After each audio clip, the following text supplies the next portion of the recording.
Finding a good place to record a video is a lot like finding a good place to park your car.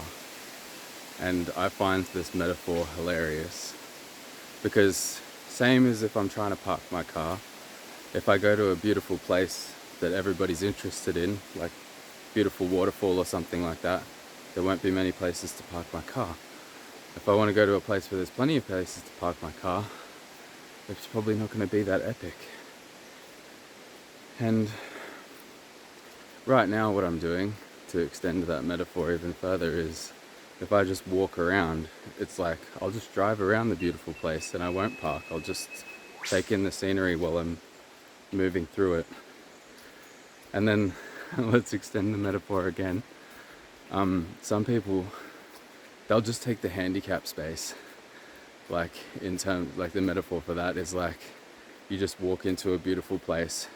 There isn't really anywhere to park your car, but you'll just kind of take over the place and like park right in front of the beautiful waterfall where everybody's chilling and just like, take over the situation and do what you've got to do. It's like, oh, I've just got to park in the handicap space. I just need to run into the shops for a minute and get some eggs and milk or something. It's like that kind of approach. I can't do that. I like to find a shady place under a tree, far away from other cars, and still want to be relatively close to the thing that I want. So I find it quite challenging to find great places to film because they're always packed. But there's another trick to this. Like the other day, I went on a Wednesday to a really popular place and everybody was at work, so there was no people. But it's Saturday today and I came to Purlingbrook Falls and it was maybe not the best choice because it's very popular, very easy to access, very touristy, and if you want to film like a intimate video journal about what you're thinking and feeling in the present moment, you kind of want privacy, which I know sounds absurd because I post these video journals on the internet, but there's something about the process of actually expressing it in the moment. It's different to, I guess it's just a simple fact that like I can be as vulnerable as I want to. I can express whatever I want. There's no problem at all because I can just stop recording and delete the video. And yeah, I like to be in a space where I have total freedom to really push my own boundaries and find the edge. And that's when I get these videos that really resonate with people, because I've found that edge where like I'm comfortable sharing that depth with others, but it's like just like there's still a safe boundary there where I feel like my privacy is still intact. And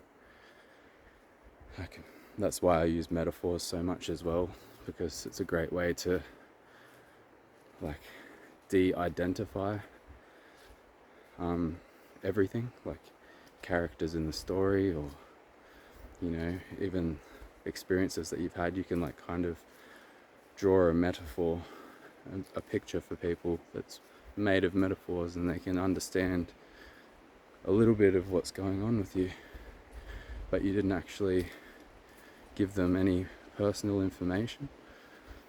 And the people can relate to it more easily too, because if I just talk very directly about objective reality, like this happened and then that happened and then this happened, it's just a recount. I feel like it would be more difficult to put yourself in my shoes unless you'd had that specific chain of events happen to you. There's a quote in my mind that I shared on Instagram recently, that private people tell you very little about themselves, but they do it in a way that makes you feel like you know a lot. And I was like, I do that. Not that I want to be like hiding anything from anybody, or like there's any deception or anything like that. It's more like I want to share something, but I don't want to share everything. And I did a great journal about that recently as well. It was share something online that you're passionate about, but you're not going to get emotionally reactive when people project onto it or judge it. Like just something that, like gardening, like it's all about the gardening, and it's got nothing to do with your personal life, you know. You can get really into it and like make amazing content and share something and be a part of a community without like so much vulnerability that it's overwhelming every time you try to make some content or share something with the world, which is a frequently asked question that I get all the time. Like, how do I push through this resistance? Or maybe just listen to the resistance. Maybe don't push yourself. Maybe you have resistance for a reason. I've been thinking that a lot lately. Like, if I'm feeling something, I actually listen to it for a minute before I just go force my way through the challenge. Because, yeah, like you've also seen in recent journals, there's often a better way. There's often another option, but you can't see it if you just lock on to your target and pedal to the metal. Even now, like, couldn't find a good spot to film, but nothing really felt like an incredible place to set up and share what I'm thinking and feeling today. So I was like, I'll just switch the camera on and see what happens and go with the flow. And if I do run into somebody, I know for certain that it's going to affect me and I'm gonna like malfunction, but that's okay too. I might not see any other people this entire walk. I might just get that window of opportunity that never would have existed if I didn't just try something different. I really wanted to record interviews like this, and I did a couple of trial runs. People got very self-conscious about the being puffed and heavy breathing on the microphones, and it's quite difficult to film two people and move through an environment like this, especially if they're not used to, you know, sensing the uneven ground and the rocks and the, you know, it's like this is quite simple and easy. There's not a lot of things to trip over, but especially when you're like hopping down the creek from one rock to the other and like trying to hold your shoes in one hand or whatever you brought with you, it can be quite challenging.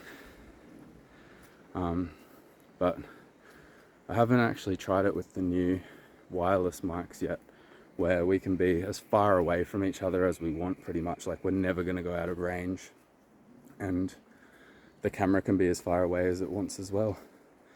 But we need like a team to do that, or I'm still dreaming up how that's going to work, but it's going to be incredible for the kinds of adventures that we go on with Tom, Jared, Yesenia, and others.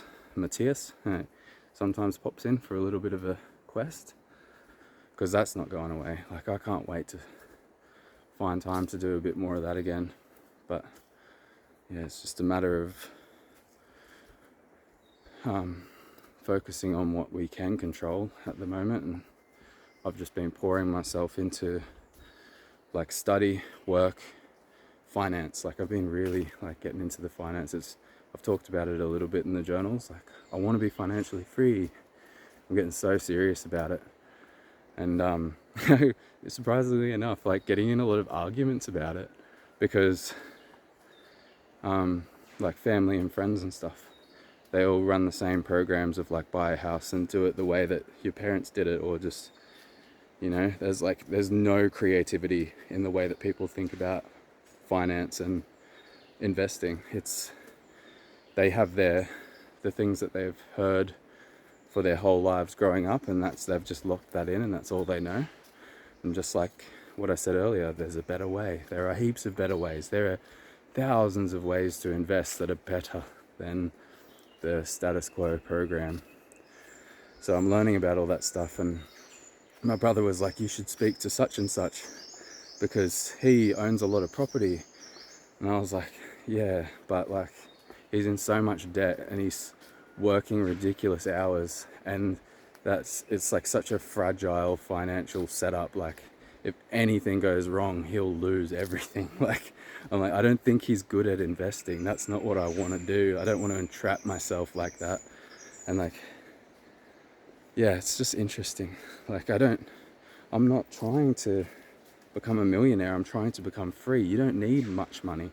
You just need a few investments that are going to, you know, pay you a little bit. Like even if you've got $100 a month coming in and that's covering a couple of your bills, the amount of relief that you'd feel from that, like you could miss a day of work and it wouldn't matter, you know, like you'd still feel it a little bit, but like I'm not talking about like never, like just going from 0 to 100, like being like working full-time, being working class, and then just like being a billionaire and being on yachts and driving Ferraris and doing whatever I want. That's not it at all, and people just like don't get it.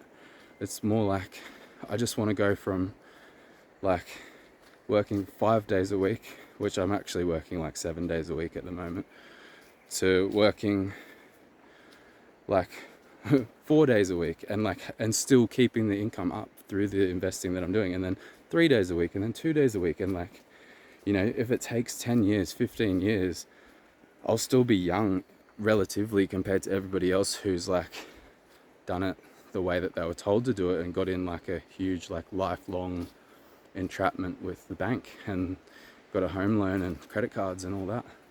I have like zero debt, guys. Like it might look like I don't do very well because I wear this same like cheap clothes that I make myself, and like I don't own a flash car or even flash cameras. I don't own shit, like, but I also don't have any debt, like, and haven't had debt, like, apart from business things that I did when I was younger that I thought were genius that went terribly wrong, and there was huge amounts of repercussions financially that I had to pay for that took years. But that just made me even more like motivated to like make sure that I had all different ways to make money, because like if you just have to have a job and you lose your job, like you go backwards. But if you've got a few different income streams, there's possibility. So yeah, I've been thinking about that heaps. What an interesting transition through the different things that are going on in my awareness right now. And I'm walking through a rainforest as well. Like, why not? If you had any insights yourself in this video, please leave your comments down below. Click the like button for me, subscribe if you haven't already, and go check out kailives.com.